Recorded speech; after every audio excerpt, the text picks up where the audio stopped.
Now, if there was a Mount Rushmore of women journalists in Chicago, our final presenter would certainly be up there. I remember when I was a Cub reporter, I would go to City Hall primarily to help Cheryl Corley with this weekly segment we did called Reporters Roundtable. And Mary Dixon kind of terrified me. She was tough. She certainly fit into the City Hall press corps. I mean, she took no flack from anybody. But Mary's a sweetheart. From the years I've gotten to know her, we hung out at Pitchfork one year. That was a great time. But yeah, Mary has reporter's chops. She doesn't do that anymore.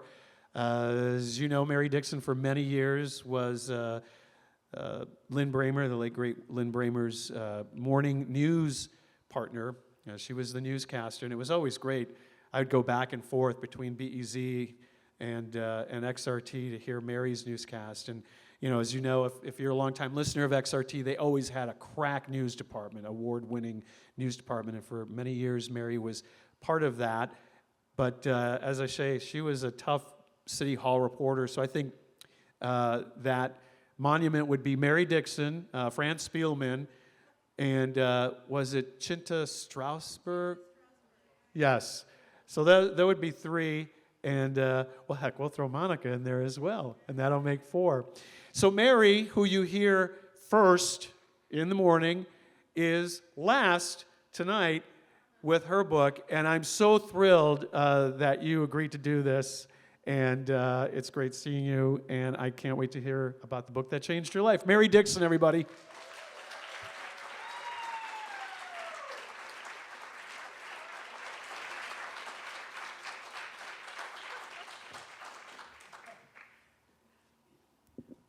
Well, first of all, I'm very sorry, Tony.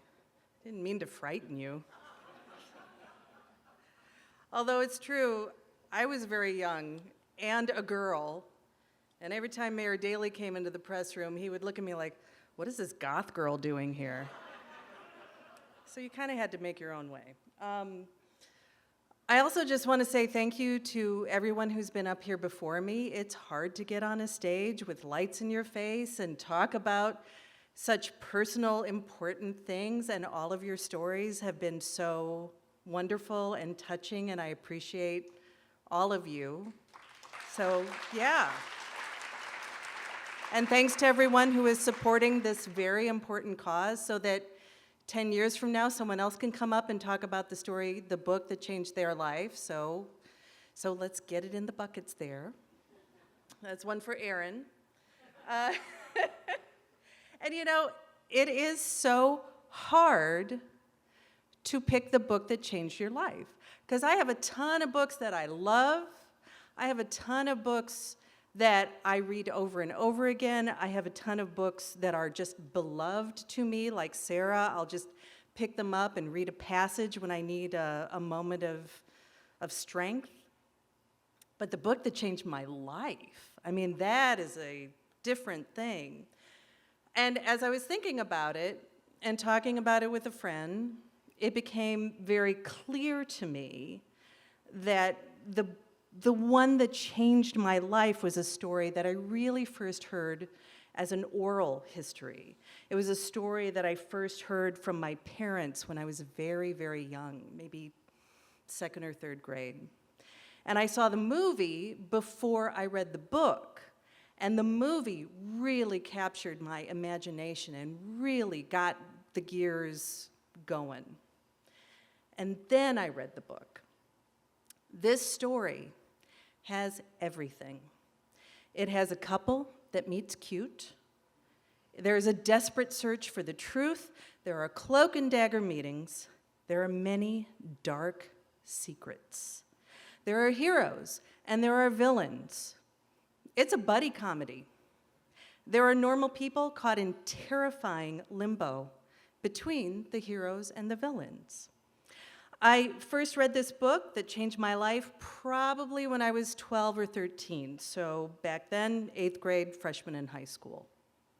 I took it with me on family vacations every summer for several years because it was long and entertaining, and it was an amazing beach read. I am, of course, speaking about All the President's Men by Carl Bernstein and Bob Woodward. This is my husband's copy from 1974. I had heard about Watergate as it was unfolding while I was in second and third grade. My parents were very civically engaged in our small town. They watched the news every night at 5:30, and even at a young age, I found it very interesting. Like, why is mom crying? I probably didn't read the book when it was published in 1974, because I was 7. But when the movie came out in 1976, I was 9, and I wanted to go see it. And my mom definitely wanted to go see Robert Redford, starring in one of the best movies of the year. So she took me to Dixon, Illinois' one theater, and we sat there, and we watched All the President's Men, and we saw the thriller unfold, and we counted the F words. There were more than 10. It is a great movie. It's a really great movie. If you haven't seen it in a while, watch it again. If you've never seen it, you should see it. It's really great. And it's a great book. At some point, it came into our house, and I read it cover to cover, over and over.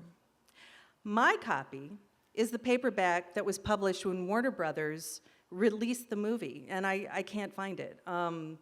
It probably disappeared in a move, or in my parents' house, or in the sands of Virginia Beach. And as you can see, I'm gonna try and hold it up so you can see it. So as you can see, Dustin Hoffman and Robert Redford are on the cover, and this is how we know that my mother bought the paperback. Now, I know we're here to talk about books, but let's talk about Robert Redford for a moment, because it takes no effort at all to see that Robert Redford, circa 1976, is as hot as the sun. There's no debate. But it might, for some, take a little more effort to see that Dustin Hoffman, circa 1976, is also a stone-cold hottie. So you see, at the age of 9, I was discovering that I had a type. I also think, and this is more of the on-the-nose part of the story, that I was reading this book summer after summer, and I was absolutely enthralled by these two guys who stumbled on this great, wicked story out of a 2-bit robbery.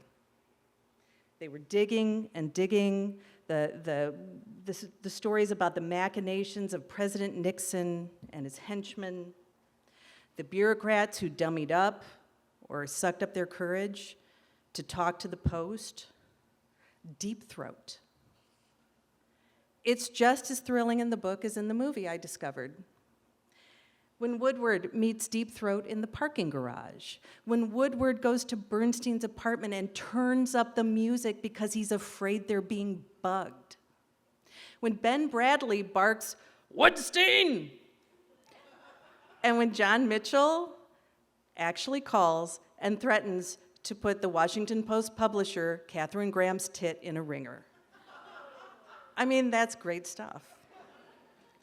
How they piece together the mundane bits and finally see the big picture that the President of the United States is covering up his campaign's illegal effort to win and to hold on to power. Was the P for Porter or for President? I pored over the pictures. Here's another thing that I learned, that I realize now, is that I'm a visual learner. So seeing the headshots of John Dean and Gordon Liddy, and that great photo, there's a photo of Ben Bradley with his foot up on a desk, and Katharine Graham is there kind of sitting on a desk, and they're just both laughing about something. While, you know, the power of the United States government is trying to come down on them for telling the truth about them. Those photos help me sort out who is who, and I still do that every time I read a book. If there are pictures, I need to see who's who. I could see even in high school, at Dixon High School, alma mater of Ronald Reagan, that a lot of what was happening in the 1980s was in reaction to the Watergate scandal. And I think you could argue that that is true through to today. Politicians behave in reaction to Watergate, whether they know it or not. They argue about what constitutes a scandal, what constitutes a misuse of government power. And so many of these guys, and a lot of them were the same guys in the 80s and even today, a lot of them are just relitigating Watergate. And journalists too. I mean, they kind of became cool and even respectable because of all the president's men, right? They're professionals. The concept of speaking truth to power, it's very sexy, it's very cool, but it so often becomes an effort to become close to power, to have access to power, for the scoops, and who gets that access and who gets that power. And Bob Woodward, to this day, is really a master of that. In the course of my career, and in pretty much any journalist's career, you have to understand that you only get this close to a Watergate maybe once, maybe twice, maybe never. The book showed me how banal the abuse of power can be, how frightening it can be to unpick it, how you need to be good to the people answering the phone, how it's important to trust your hunches and to verify them. I guess I should have realized after my second or third reading in high school that I was going to be a journalist. I really didn't think I was. I went to Northern Illinois University with no idea of a career at all, and then at some point they make you declare a major, so I was like, yeah, sure, journalism. And at some point, I decided to get married, and I chose a stone-cold hottie who wrote for the Chicago Tribune, a nice Jewish boy from Evanston, Mark Caro, who you may know. And of course, he had read this book too. And just a side note, when I was hunting for this book in our house this week, I was afraid I had lost it. I had lost my paperback with these stone-cold hotties on the cover. So just in case I didn't have it for tonight, I asked one of our daughters, who's 18, to go to the library and take out all the President's Men, just in case I couldn't find it. And I told her, you know, if you can, find the movie version, the one with Robert Redford and Dustin Hoffman on the cover. And her reply was, oh, Dustin Hoffman, he's the cute one. And that is how All the President's Men has changed all of our lives. So, thank you again for making me do this thought experiment and realizing that maybe I went into the right career after all. And thank you all for supporting this very valuable cause. Please be generous when you're voting for all of these great performers tonight.